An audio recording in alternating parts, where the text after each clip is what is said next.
नमस्कार प्यारे साथियों।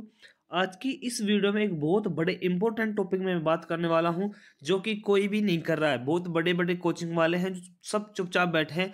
और ये है एसएससी जीडी का जो रिजल्ट आया है, जो उसमें बहुत बड़ी जो गड़बड़ी हुई है उसके बारे में मैं आज यहाँ पे बात करने वाला हूँ। जो 2024 का रिजल्ट आया है अभी एक दिन या 2 दिन पहले, ठीक है, उसके बारे में मैं एक बहुत बड़ी इंपॉर्टेंट चीज़ पे बात करूंगा, पूरे प्रूफ के साथ यहाँ पे बात करूंगा। और ये सारी चीज़ें है ना, ये आप सबको शेयर करनी चाहिए ताकि इस चीज़ में सुधार हो। और ये चीज़ें एसएससी को सुधार करनी पड़ेंगी और इन चीज़ों को मानना पड़ेगा, क्योंकि गड़बड़ी इसमें हुई है। ठीक है प्यारे साथियों, सारे सबूत मैं आपके सामने दूंगा। उस सारे सबूतों के साथ में मैं एक एक चीज़ आपको बताऊंगा, ठीक है, ताकि आप लोगों को इस चीज़ का पता लग जाए। और साथियों, इसमें इतना बड़ा घोटाला हुआ है कि जो टॉपर्स लड़के थे ना, टॉपर्स जिनके मेरिट के बराबर नंबर आ रहे थे, उन लड़कों का भी रिजल्ट की पीडीएफ में नाम नहीं आया। तो ये सबसे बड़ी चीज़ है। और दूसरी चीज़ में यहाँ पे है, जो नॉर्मलाइजेशन है हुआ है, उसमें जो लड़कों के साथ नॉर्मलाइजेशन के नाम पे ठगी की गई है, उसके बारे में एक एक चीज़ मैं विस्तार से बताऊंगा, ठीक है।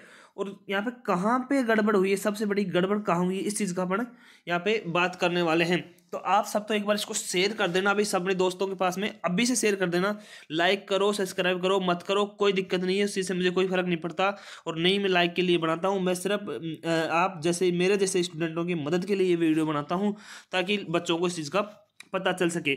अपन इस वीडियो में मैं आप सबको ऐसी ऐसी चीज़ें बताऊंगा जो आप सब उस चीज़ को मान जाएंगे कि हाँ यहाँ पे गड़बड़ हुई है, ठीक है। तो चलते हैं अपन इस चीज़ को स्टार्ट करते हैं। सबसे पहले अपन बात करते हैं जो नॉर्मलाइजेशन है ना, इसके बारे में। ये एक सबसे बड़ा घोटाला है, नॉर्मलाइजेशन है जो। इसमें क्या होता है, ये सारी चीज़ें मैं एक एक चीज़ खोल के बताऊंगा और इसमें कहाँ गड़बड़ हुई है, ठीक है। और इस चीज़ को आप सब कमेंट करके भी बताना कि ये चीज़ बंद होनी चाहिए, नहीं होनी चाहिए। साथियों, बात करते हैं नॉर्मलाइजेशन की। नॉर्मलाइजेशन में एक एक बंदे को 25-25 नंबर मिले हैं साथियों। क्या? 25-25 नंबर। और एक बंदे को मिले हैं 7 नंबर। कितने? 7 नंबर। तो साथियों, मैं इस चीज़ का प्रूफ भी दे दूंगा आपको। तो इन चीज़ में अंतर कितना हुआ, आप देखिए इन दोनों चीज़ों में कितने नंबर का अंतर हो रहा है, ठीक है। ये नॉर्मलाइजेशन बता रहा है, एक बंदे को 25 नंबर मिले हैं, एक बंदे को 7 नंबर मिले हैं। तो इसमें प्यारे साथियों 18 नंबर के समथिंग का फर्क आ रहा है, ठीक है।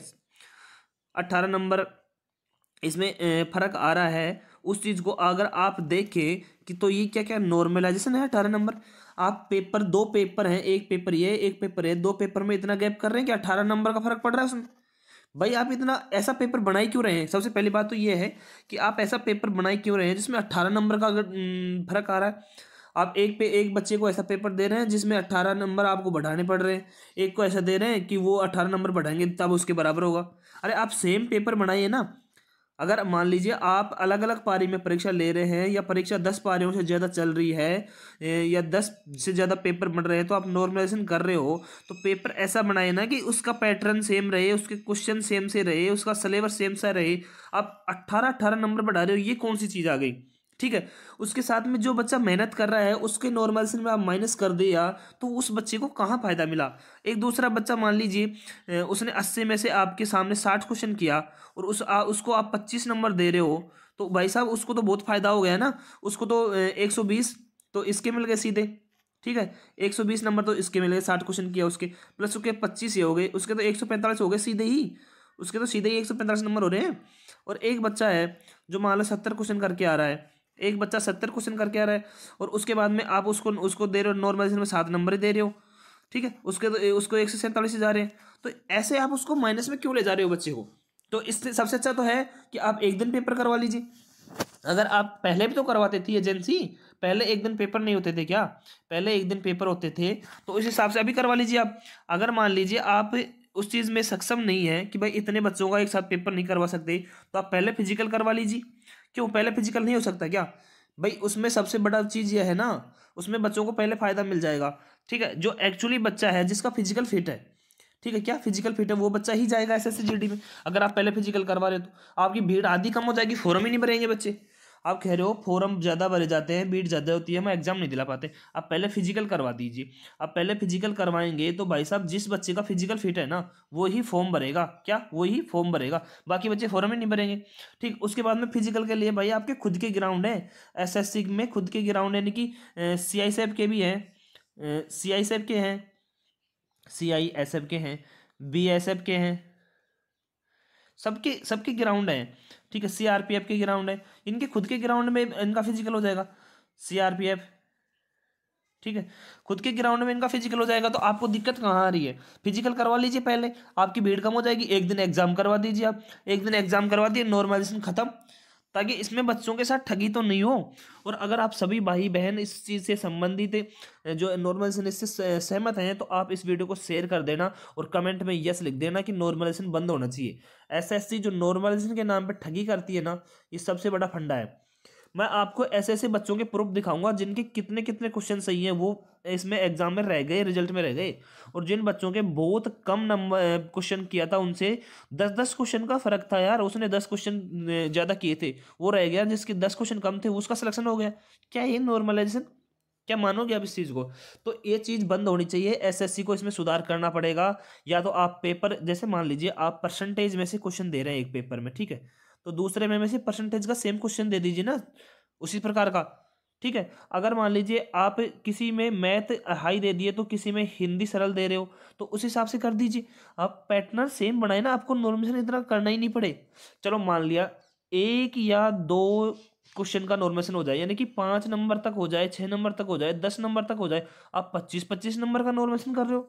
मतलब इससे क्या क्या साबित हो रहा है? और भाई बड़ी बड़ी जो कोचिंग वाले हैं ना, कोई नहीं बोलता, टॉपर्स है, टॉपर्स भी नहीं बोलते इस चीज़ पे, ठीक है। ये हो गई नॉर्मलाइजेशन की बात। अब अपन बात करते हैं नेक्स्ट इसमें अगले टॉपिक पे, ये है टॉपर्स की कहानी, ठीक है।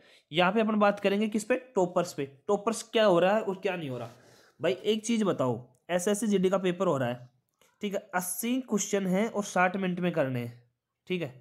सबसे बड़ी बात तो मैं यह बताता हूँ आपको, जो बच्चे तैयारी कर रहे हैं उसमें से 60% बच्चे तो ऐसे हैं, 60% बच्चे तो ऐसे हैं जो 80 क्वेश्चन देख ही नहीं पाते 60 मिनट में, ठीक है। उसके बाद में आप कह रहे हो 60 में से 60 क्वेश्चन करके आया है बंदा। क्या कह रहे हो? 60 में से 60 क्वेश्चन, सॉरी 80 में से, 80 में से 80 क्वेश्चन करके आया है बंदा, और 80 के 80 सही है, ठीक है।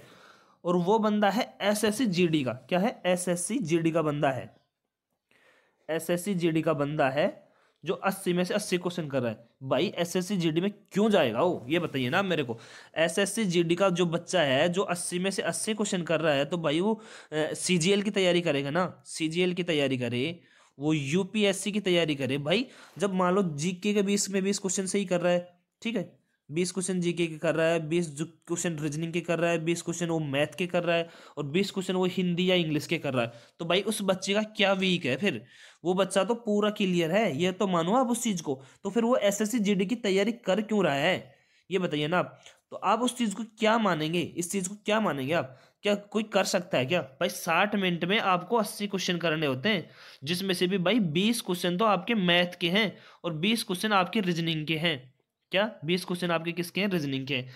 तो भाई कोई बंदा 20 क्वेश्चन मैथ के और 20 क्वेश्चन रीजनिंग के, उसके साथ साथ में जीके और जीएस और हिंदी, उसमें आपके 80 में से 80 क्वेश्चन कर रहा है, और वो भी सारे सही। चलो मान ले कर दिया उसने सारे सही, और वो भी नेगेटिव मार्किंग, नेगेटिव मार्किंग होते हुए भी बच्चे के सारे क्वेश्चन सही है, जीके के भी सारे सही कर रहा है। मान लिया हिंदी और मैथ रीजनिंग इसमें मान लिया उसमें 20 में 20 कर दिया, ठीक है, पहली बात तो नहीं कर सकता, लेकिन मान लिया कर दिया, लेकिन जीके में 20 में भी सही कर रहा है, हो सकता है क्या?